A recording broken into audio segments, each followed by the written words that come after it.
welcome to Elements of Ayurveda, Empowering Wisdom of Life.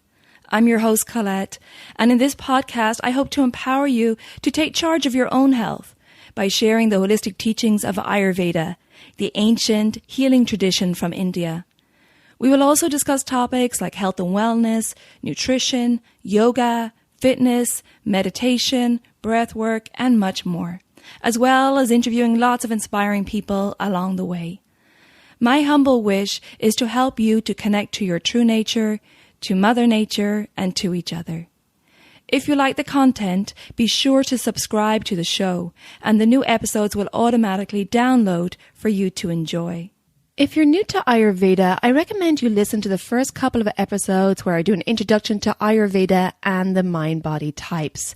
I've also set up a Facebook group for us to connect and to support each other, and I'd love for you to join me over at Elements of Ayurveda podcast group.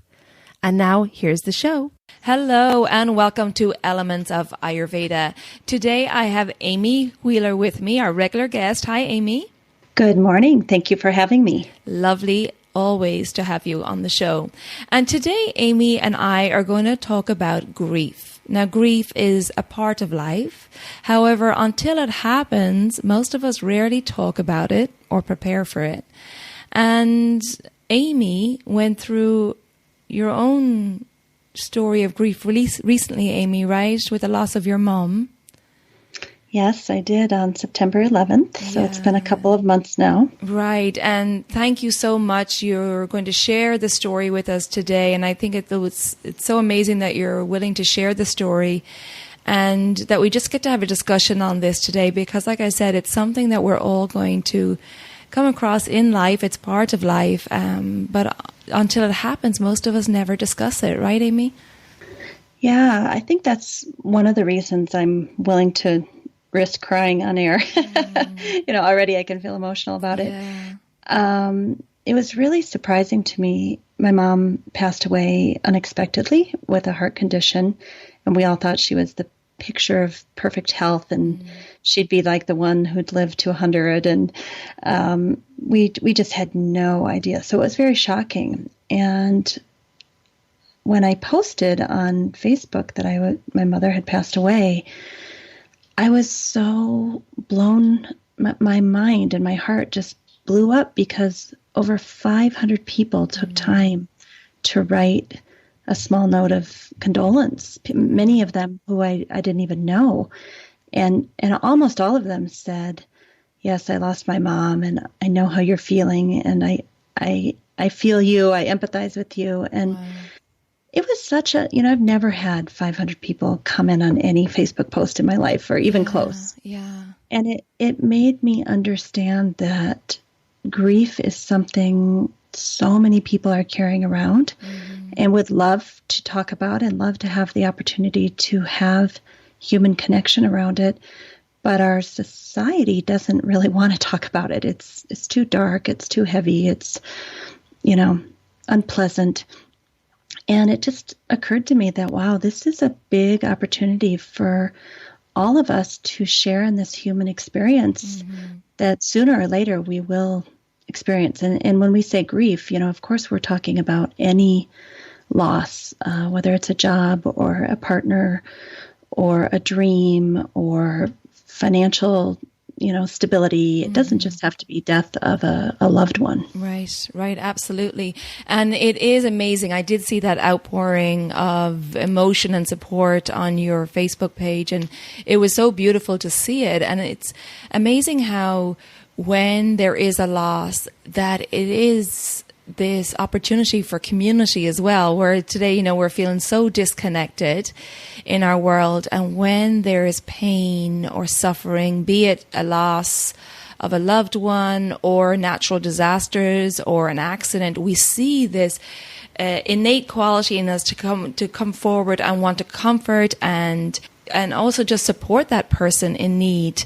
And it's really a deep sense of bonding we feel at these times, and it's beautiful, be it in a terrible situation. Most of the times that this support comes forward, it shows that there is that want and that need to support each other during this time and to connect and to help each other heal.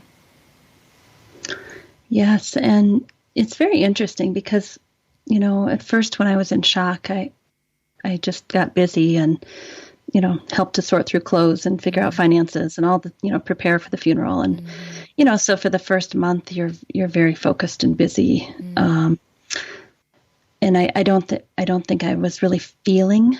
I was just focused, but my brain shut down. Like I couldn't remember anything. I couldn't think clearly. I missed appointments. I got dates wrong. So even though on one level I was still functioning, on another level I was completely a total disaster. And then, 3 months later, it's almost the opposite. Now I took time to process. I canceled almost everything that I had this fall that I could cancel just to give myself time and space because I realized I was not okay. Right. And now my mind is clear again. But my emotions are very unstable. I can, 3 times a day burst into crying. So, I was talking to my girlfriend whose mother died a month ago, and she said, I don't feel anything. I don't cry. Okay. I said, oh, just wait, honey. Yeah. Grief shows up differently for everyone, but I think it's very possible that she will, once she gets through the first month or two, she'll start to feel again. And the only way I can describe the sensations in my body is that I have like this space in the middle of my heart that feels like this big black hole or interstellar space kind of thing. And that it's just always there and it just feels wide open. And that kind of scares me. Like, whoa, when is that going to go away? So I guess, this is all just to say that we all experience grief differently and it changes over time. And I think the idea that we can reach out to one another and say, hey, did you feel this way? Or did you ever have that happen? Or am I abnormal because I'm this way? And have a lot of other people come and say, yes, that is normal. That is okay. You're not strange. You're not, in trouble, or maybe you are in trouble. I think that human connection to have people come forward and help is just so beautiful. It is, absolutely. And did you feel, like you said, for a month you were just getting on, going through the motions, right, and preparing things, and after a month then you felt that did you feel like almost a breaking open, or how did that feel, where you went from checking off the list of what needs to be done versus opening up to it a little bit more? So we didn't have her funeral for 4 weeks because she was cremated, and we wanted the family to be able to come together and get flights and all of that. So it was when I came home from the funeral, and that was kind of like, we did it. It's things are in order. And then, the reality of, and you will never speak to her again. You will never call her on the phone again. I mean, it's 3 months now, and I'm still reaching for the phone daily. Oh, wow. Like my hand reaches out and you can't call her on the phone. So it's, for me, that the shift happened, the finality of it happened as I drove home from her funeral. That was really when I was like, okay, my heart is wide open. And one thing I want to say that I find really fascinating is that I can hold it together most of the time. But if I see someone that is being very kind to me or an animal or a child, I lose it. I just start bawling my head off. That something about that kindness taps into it. Yeah. And do you think that grief does break us open, and that it is a really powerful connection to our true self and to that true nature of being compassionate and empathetic beings? And, the fact that we're all connected, and this hole that you're feeling in your heart is that that truth. Almost, it's that connection, and the fact that you lost part of that connection with the loss of your mom. Is it that? Is it that? Yes. Yeah. Yes, 100%. it's because I am suffering. I have more compassion, more empathy. I slow down enough to realize another person is suffering and check in with them. And this is what all the spiritual texts tell us, that it's through this broken heart, Sakra Core,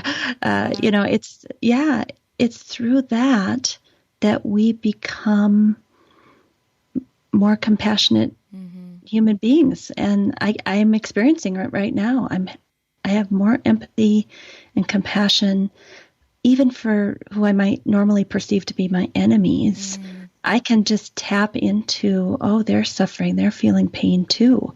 Right. And it's a beautiful thing. It's really beautiful.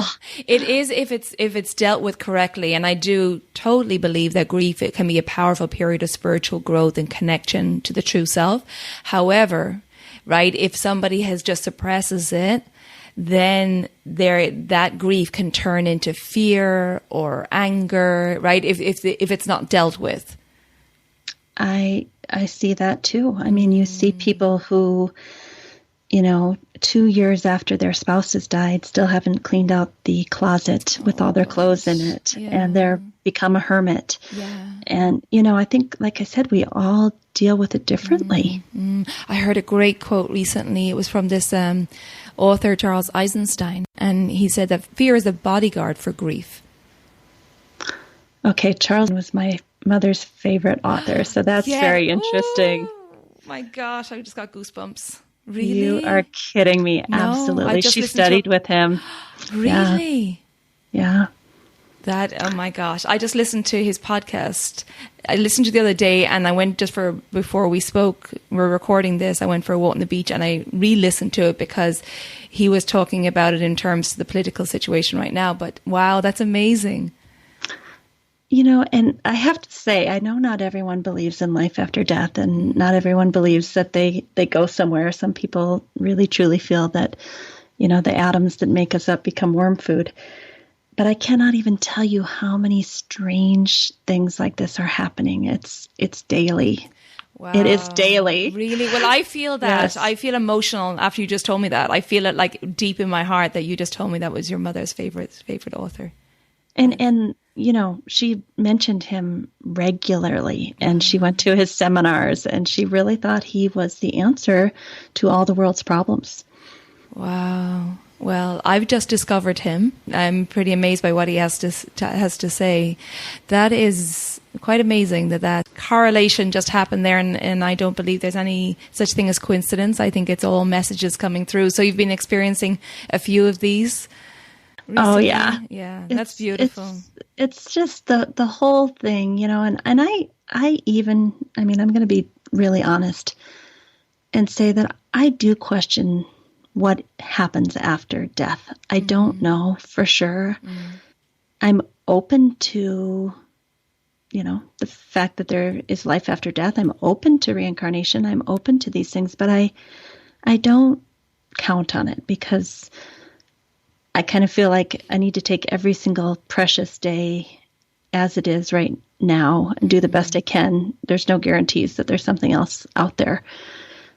But at the same time, when these things happen day after day after day, it's hard to ignore, because it just is strange. And I just think, okay, I'm listening. I'm receptive. I'm open. Right. I think it's beautiful to get those little messages, or those, if a person that passed had a favorite song or a favorite animal, and you're just noticing these things so much more. It's a beautiful thing. Right. Yeah. Like little messages that it's all okay. Even though I'm physically gone, I'm still here in spirit. Yeah, and so along those lines, as we all ponder our own death and death of loved ones, the night before my mom was officially pronounced dead, I, in my heart of hearts, knew that she was gone. Okay. And I went outside and I laid on the ground and I looked up at the stars, because I live in the mountains, so it's very dark here and you can see the stars beautifully. And I spoke to her and said, so you're gone now, even though, everyone else thought she was still alive and there might still be a chance. I knew that she was already up there in the stars. And we had a long conversation that night about this type of thing. And so, I think we each have our own experience, but mine has been that there is something, I don't know what, I can't explain it, but there is something after the physical body is gone. Right. Yeah, we definitely hear so many stories of people who've had, near-death experiences or have gone, stop breathing for several minutes and then come back and tell the stories. But I do, think that, and I'd love for you to share what helped you through this time, but that there needs to be, yes, it's the great unknown, right? We're all guaranteed we're going to pass someday. That's the only guarantee we have in life. And the great mystery is that we don't know what's going to happen, but that we also have to have something that gives us faith. And I'm not talking just about religious faith here. For some people, it may be religion. For some people, it may be nature. It may be meditation. It may be, it can be many things in many forms. But I do feel that in this journey of life, in our journey of self-realization, that it's important for us to explore that within so that there's less fear and that we have to find what gives us solace during times when we lose people or things, or we go through periods of grief, and to find what gives us that faith. For me, when I'm going through periods of hard time, I just go out in nature and I just connect with nature, and that helps me. That gives me comfort. Is there anything in particular that helped you, or what do you think about that? I completely agree that, what you're calling faith, I'm going to call hope. Yeah, beautiful. For me, the hope that I won't always be this sad, the hope that I won't always have the interstellar black hole in my heart. Or maybe I should hope that I will, since it's been such a beautiful experience. Yeah. But hope that it's going to be okay. I think if we have hope, and I think nature does that, when you go out and you see the big trees and the sky and the rivers and the ocean, it kind of takes you out of yourself and feeling sorry for yourself, and widens out your view and brings you into the present moment of right here, right now. That's for sure. Yeah. Yeah. And one thing I gave myself permission to do, and this is really unlike me if you know my personality, but I told myself anything that doesn't feel easy and lovely and that I am drawn to, I get to say no.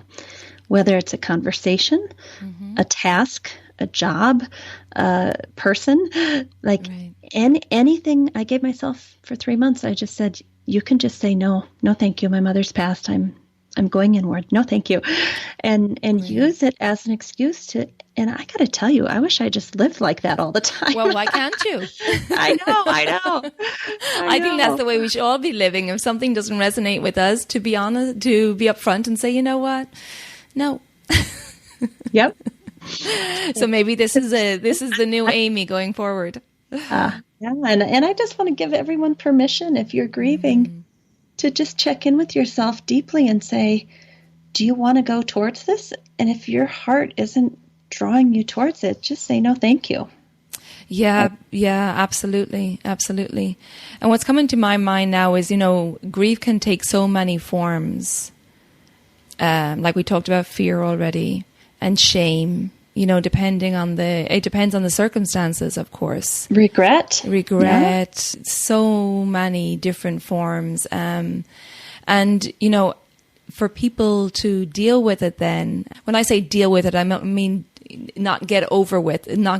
I don't know if you ever even do completely get over something. I don't know that we should even try get over something. I think that there has to be a period where we reconcile it within ourselves, but that if it's a loved one, that person will always have a chunk of that heart, And I was looking at a week or two ago, before we recorded this, I saw a little video from Megan Devine, who's a grief expert. And of course, anytime we pick a topic for a show, then I see all these podcasts and blogs and stuff around that topic. It always happens. So anyway, this little video appeared, and like I said, Megan Devine is a grief expert, author, and she's also a psychotherapist.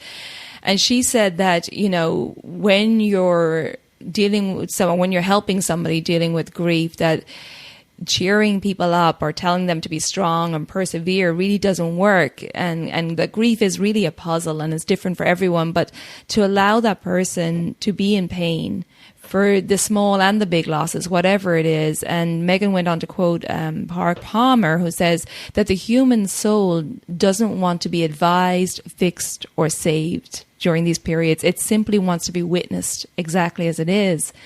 And so it's really interesting because Megan went on to explain that it's really about acknowledgement and making things better, even if they can't be made right. So instead of trying to cheer someone up, which we're kind of led to believe in our society, like, oh, look on the bright side and look at the positive things you have in your life.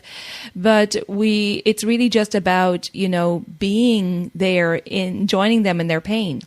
And, yes. We're not really sure what to do when someone's in pain.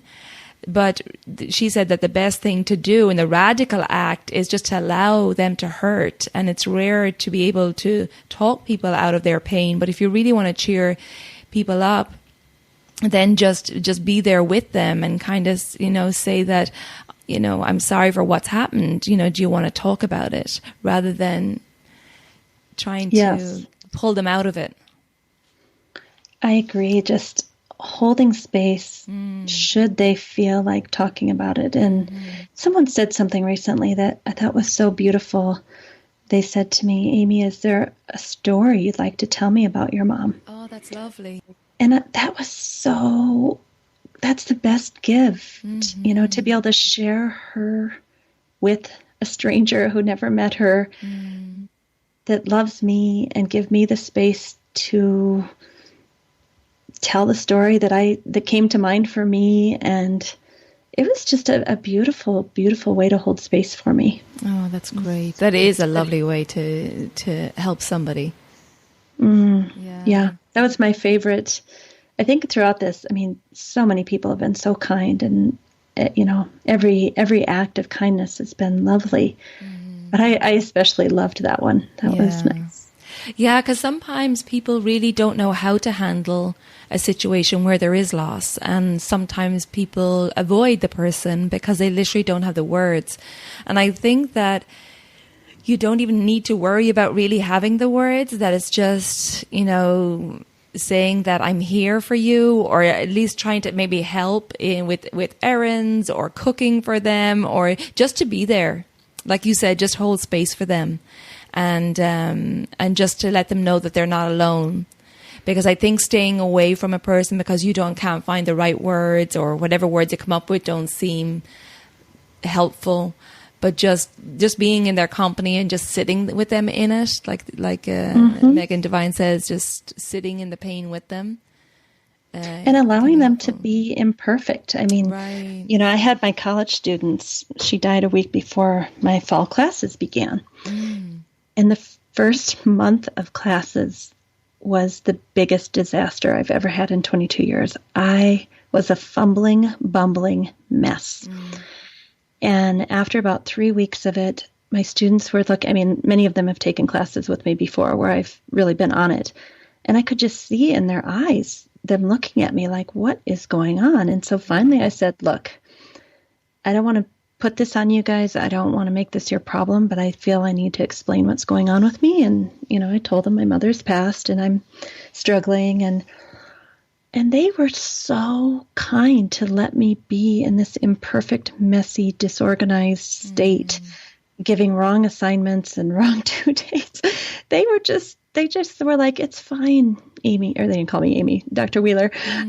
It's okay. And I had one of the most intimate quarters with my students that I've ever had, because they saw me imperfect. They saw me being a disaster, and they were okay with it. I was like, thank you.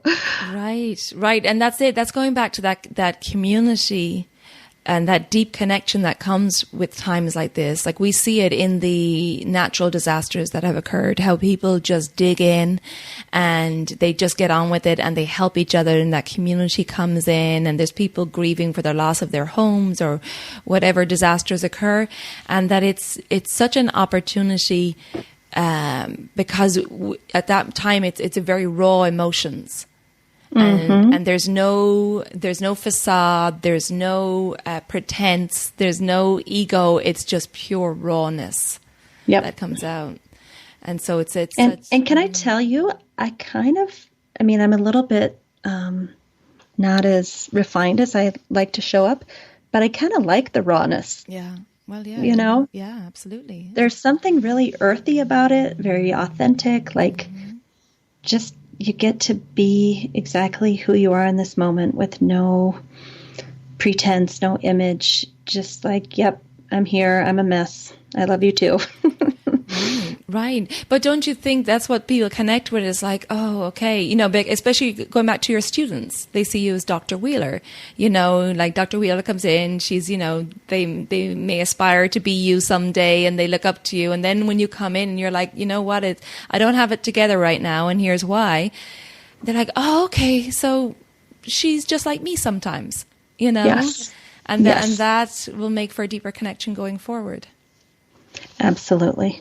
Absolutely. And, you know, I show a lot of movies in my philosophy class, and one of them that we watched was McFarland, which is about a high school cross-country coach. It's an amazing movie if you ever get the chance to watch it. Mm-hmm. I would say 70% of the class was sniffling and in tears this quarter when I showed it. So and that's never happened before, right? So something was touched, something different happened this quarter. Oh, so you've showed it before? And well, no, I showed it. No, I've showed it other quarters. Okay, and you know, it's a great movie, but nobody's crying. Right. But this quarter, we had tapped into such intimacy together and such tenderness together that when I showed the movie, they were all bawling their heads off. Oh, that's beautiful. And isn't it lovely that they felt comfortable enough in the space to just let themselves cry?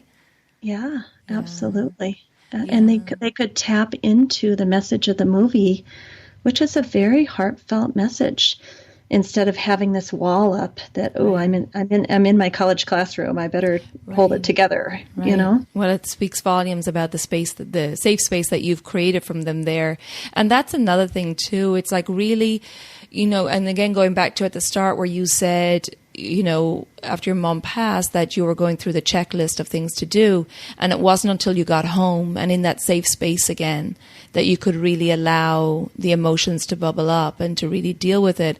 And I think it's really important, and it needs to happen. The processing needs to happen in an area where you feel safe, in a safe space. Right. And that could be physically, or it could be somewhere like I was saying in nature, or it could be in the presence of a special someone, or it could be a meditation.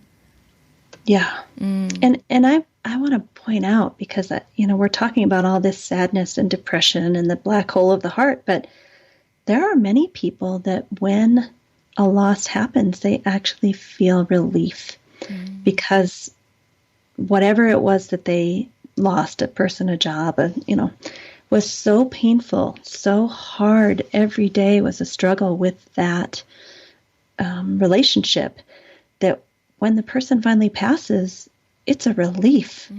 Like, and then they feel guilty. Like, oh my gosh, I feel relieved. But I also want to acknowledge that when it comes to loss, there's many people that they literally feel like good riddance. Yeah, absolutely. And it's not even just loss of a person, which is very true, the point you stated, but also, you know, how many healing journeys begin, or self-realization journeys begin with a loss of something, whether it's health loss or, you know, a financial loss or some sort of loss. And then when you connect to that deep, true self within you, then a whole nother journey opens up. So while you go through this period of loss and grieving, or maybe not in the case that you said, but if there is a period of loss, and then the other side can be a whole different world, a whole different experience. Well, that's really a beautiful thing. I think our daily spiritual practice, at least one of the ways I think of it, is that we digest the little mini losses that happen all day, every day. You know, that life is so loss. So true. Yeah. And our daily practice helps us to see that in every loss, there is also a time for a new beginning.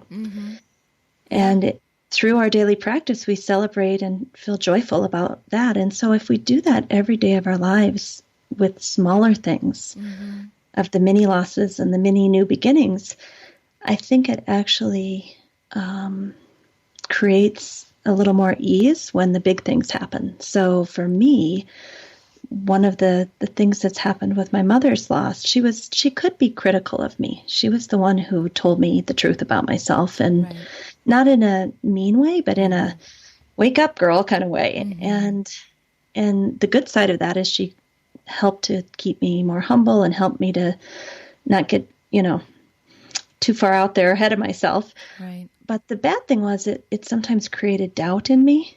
If my own mother doesn't even believe in me, Right, so the new beginning that has happened since her death is I don't have to have that critical voice holding me back now. Okay. Yeah. And she never meant any harm. It was always out of love, but Absolutely. it was honest, and it was sharp, and it was my ruler stick. Like, should I do this? Shouldn't I do this? What would mom say? Right, So I'm really working with this new beginning of, look, Amy, she had a smaller vision for you than Amy has for Amy. Right. And it's okay for you to grow and branch out and be, the optimal person you can be in this life. You don't have to have doubt anymore. Yeah, you have the reins now. Yeah. So I think that new beginning is just starting for me, but it's beautiful. It is. I'm thrilled. Yeah, absolutely. Because now there's a sense of freedom there, and the possibilities of the future. While your mom was guiding you in a loving way, in the way that she thought best, that now you're. And I'll give you an example, just so people are like, I wonder how mean her mom was. So I opened a yoga studio probably 15 years ago. And we were sitting in the parking lot outside the yoga studio, and I was, saying I had a little fear, like, oh my gosh, I'm starting this business. I'm putting all this money into this yoga studio. And she looked at me and she said, yes, you are. And you can still back out. You don't have to do this. Oh. And I was like, what? I've already signed the lease. It's opening in 3 days. What are you talking about backing out? So those are the kinds of things that felt very sharp to me, but it really was honest. And in the end, she was correct. It did not financially make any sense. Right. And I had it for 3 years and then closed it. So that's the kind of thing, like, it put some doubt in my mind, but it probably was truth, Yeah. And it was a protection mechanism for your mom. Your mom was just trying to protect you from loss. Right. Oh. And so when, with the topic of grief and loss, say, let's talk about death, like comes fear. And, a lot of people have fear around it because it's something that we never talk about. And you're saying that, the loss that we have daily, that we need to digest those losses, and digesting those little losses, be it in journaling or meditation or however you deal with it on a daily basis, helps us for bigger losses down the road. And I have to say that I don't have a fear of death, but I think it's a fear of how you're going to pass. Yes. So that is something I've been examining very, very much, because my mom passed unexpectedly without a lot of pain. Right. She's gone, and it was shocking. Right. But most of my friends' parents are having chronic illness and Alzheimer's, long, slow, painful death, just horrific for everyone, financially, emotionally, spiritually. Yeah. And I don't know if we fear death as much as we fear that. Yes, I agree. And it is very stressful in those situations, because I have friends who are carers for their parents, and their parents are, pretty much incapacitated, and it's years, and the child is taking care of their parents in the home. So it's very, very challenging. And then when you do hear of that person who passes fast without pain, it's almost like, wow. I know sometimes I say that's a good way to go, without any pain or struggle, if you're going to go, right? Just in the middle of the night, goodbye. I think so. Yeah, absolutely. The other thing that I have feared about my own death, I don't fear death, but I fear that the ones I love who are left behind will be cared for. So my husband and my animals. And so probably, I don't know, it was probably a year and a half ago, I had a pretty serious car accident where I actually, went up into the ether and looked down at myself and had a life review right there and all that. And when I realized the financial position that my family would be in if I weren't present, that's what scared the hell out of me. Okay. So I went and got a pretty major life insurance policy on myself, so that next time when I go up into the ether, that will not be my thought. Right. I can pop out and go wherever I need to go and know that everyone here is going to be just fine. And I've already told my husband, find a beautiful, lovely wife if I'm gone. Right, Don't be alone. Yeah. I feel like I have everything in order now. And so that's taken a lot of the fear of death or the consequences of my death. That fear is now gone. Yeah, and I think it is important to have those conversations, and it's you got that wake up call, right? And it's interesting that you had that thought at that time. I literally, I was in the ether. And the thoughts that came to me were, Amy, you did great this time. You had a wonderful, impact on life. I mean, I felt really clean and like it was just fine. And then the thought was, oh, crap. What about George and the babies? So that must have been why I came back. There you go. Sort it out. Yeah. But I think it is important for us to have these conversations because it's inevitable. And I think it's important to have the conversations about, after we pass, what would you like for your partner or for your family, and to have those open discussions about that, so that there's no question or suffering, if you've passed and the people you leave behind are trying to make decisions and they don't quite know, but they want to respect your wishes, but they have no idea what your wishes are because you never discussed it. And, it's a weird conversation to have, but I think it's necessary. Absolutely. I mean, there are books out there now that basically say everyone needs to have a conversation about death and what impact that would have on the family, like right now, like have these conversations, get ready. Right. Yeah, exactly. And so is there any rituals that you have now, or is there a way that do you continue to talk to your mom or do you have ritual? Yeah. Yeah. So interestingly, my husband's mother sent me this beautiful sandstone angel. And that angel is in my bathroom. And usually my thinking early in the morning, like 4:30, 5 o'clock, is really clear and lucid. That's kind of my time of day where I can really get down to business with deep thoughts. And I'm oftentimes in the bathroom for an hour and a half with bathing and abhyanga and all the stuff that we do in the morning. Yes. And I just hang out with that angel. She sits on the side of my bathtub and we talk and discuss, not out loud, obviously, but just things that are on my mind and decisions I need to make. And so I don't know if she's really present with me. I mean, like I said, I have no proof, but it feels good to talk to my angel and to work it out in the bathroom, Right. And that's it. That's exactly it. It's getting it out. It's digesting it. It's, it's not suppressing those emotions or those thoughts. rather, instead of going, oh, this is silly, just stop that. It's like, no, let them out, go through them and digest them so that they don't cause physical ailments later on, right? Because we know all these undigested emotions will come out somewhere along the path if they're not dealt with.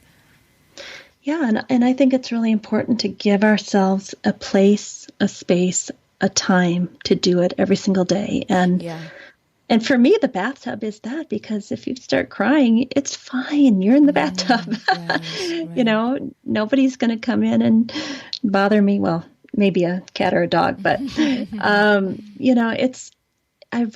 that's one thing I'm proud of myself, that I backed off my work. I created space. I have morning rituals, all with the,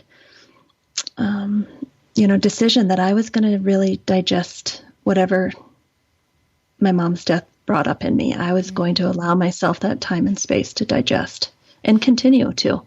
Yeah, and I think that is important to have some sort of ritual, and even the dinacharya, the morning practices are great. Bring that ritual into the day and to allow yourself time just to be with yourself, because if we get up and straight away we're, on social media, or we're straight into work mode and, and not allowing ourselves time just to be quiet in the morning, where it's that time where we're deeply connected. Like you said, you have those lucid thoughts early in the morning. The early morning hours is when we're, it's the best time to meditate, because it's that stillness in nature, and there's a stillness in our nervous system, and we can really connect. So that would be one thing I would advise if somebody has gone through loss or grief, that it's to take that time in the morning just to sit with the thoughts. You don't have to figure it out, but just sit with them in a place that you feel safe and that feels comforting to you. And see what comes up and what wants to be dealt with. Right. Yeah.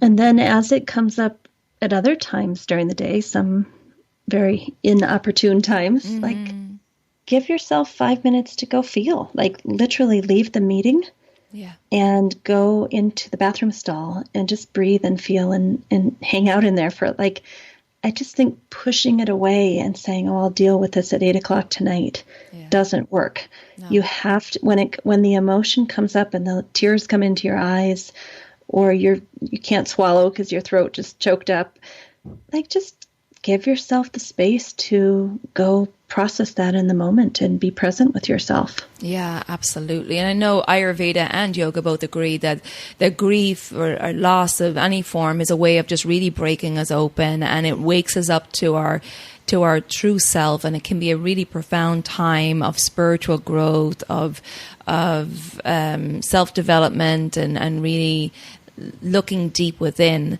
And like you're doing, Amy, taking that time. There may be a period where just for protection you have to go through the checklist and just get on with things, but then after all the formalities are done, then just to take time for yourself and really and connect with it and feel it. And then great things can happen on the other side of that. On the other side of trauma and grief, there can be great, profound possibilities on the other side. Yes, and I mean, I don't know yet. I'm not an expert on this, but everyone's telling me minimum 1 year timeout. Right. Okay. Okay. Like I'm 3.5 months in, but everyone I talk to says the grief is going to be very strong for a year. And then it will always be there, but it won't be messing up your daily life as much. Oh, interesting. So, yes, and I do think it is always there. Always there.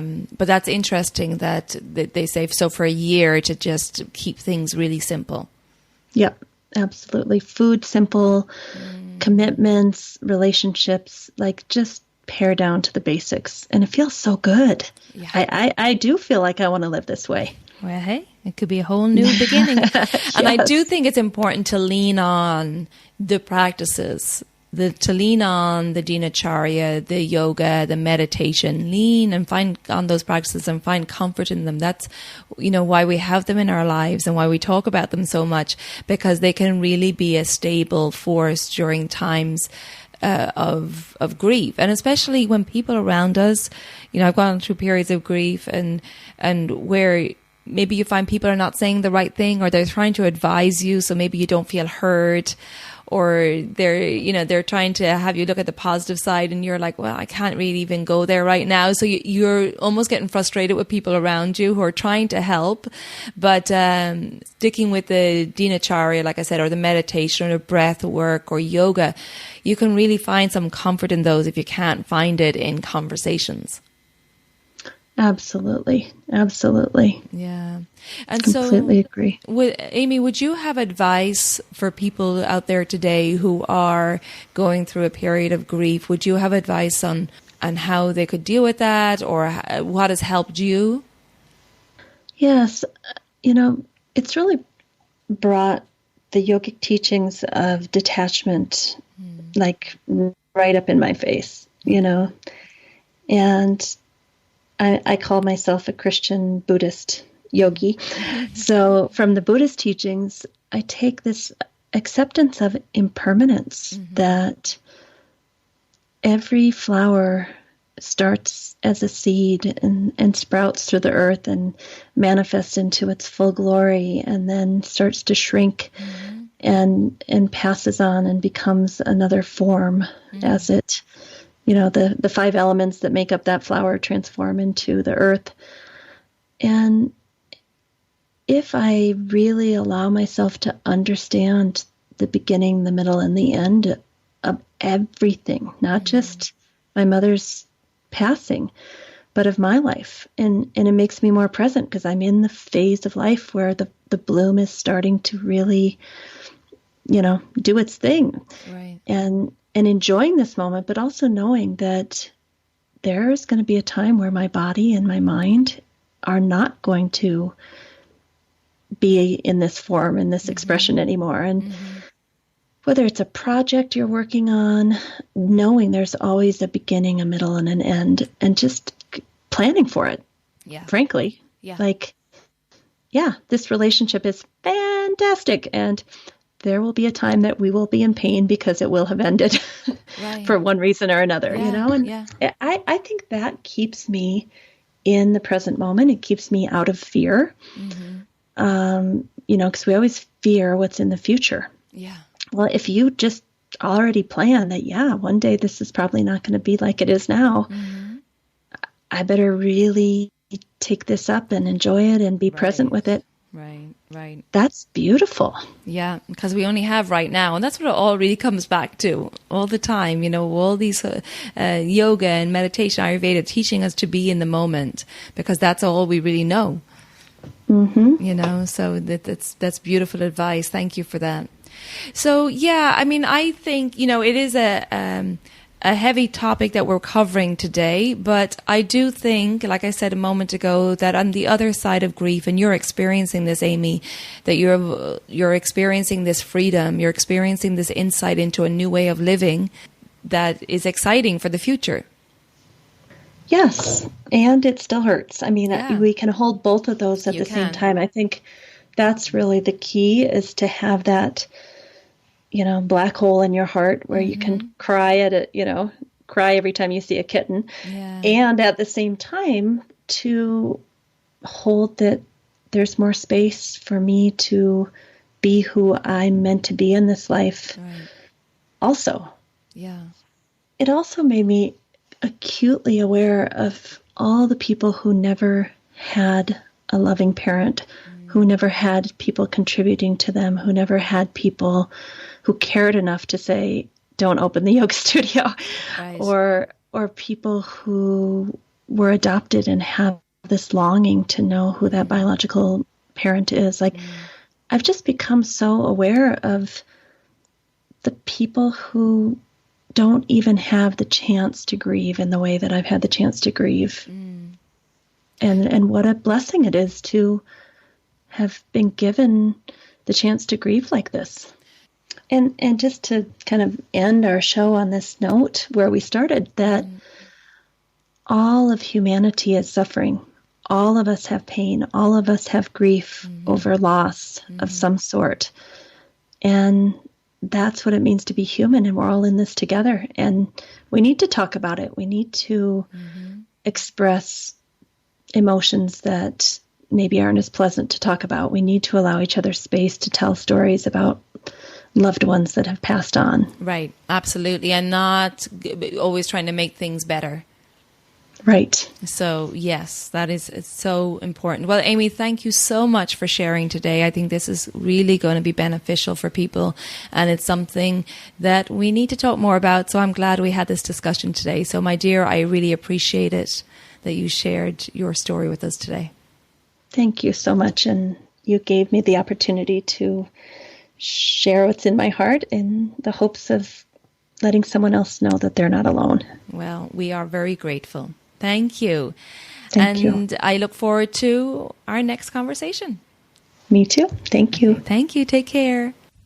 I just want to thank Amy again for being so brave and sharing her story of the loss of her mom with us. And I think this conversation was important, and I hope that it helped some of you out there who are going through periods of grief or loss, and for those who will experience it in the future, I hope it helps. Now, we talked about how leaning on your dinacharya, your daily self-care practices, can really help in times of loss or grief or stress. And I want to let you know that I have a group online, Daily Habits for Holistic Health program, starting February 9th. And the reason we talk all the time about these daily habits is because they're so important. They're so supportive when we're going through trauma in life, that they can really keep us with a strong foundation and help us get through these turbulent times in life.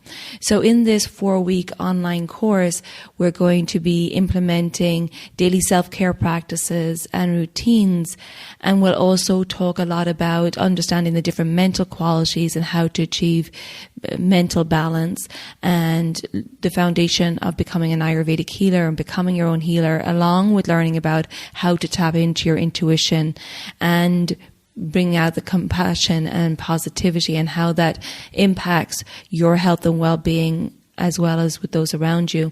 So if you're interested in taking that 4-week online course, just click on the link in the show notes, or you can visit my website, elementshealingandwellbeing.com/daily habits course. I also announced that I'll be doing a retreat in October 2019, October 11th to the 13th. And this will be taking place in the village I live in the south of France. It's called Villefranche-sur-Mer. It's just outside of Nice, which is about 7 kilometers away from the village. And Nice has a big international airport, so it's really easy to access from anywhere in the world. If you would like to join me for this Ayurveda and yoga retreat, or you would like more info, click on the link in the show notes, give you all the information, or you can visit the website elementshealingandwellbeing.com/retreat. Thank you everybody for listening. Take good care of yourself. Be well.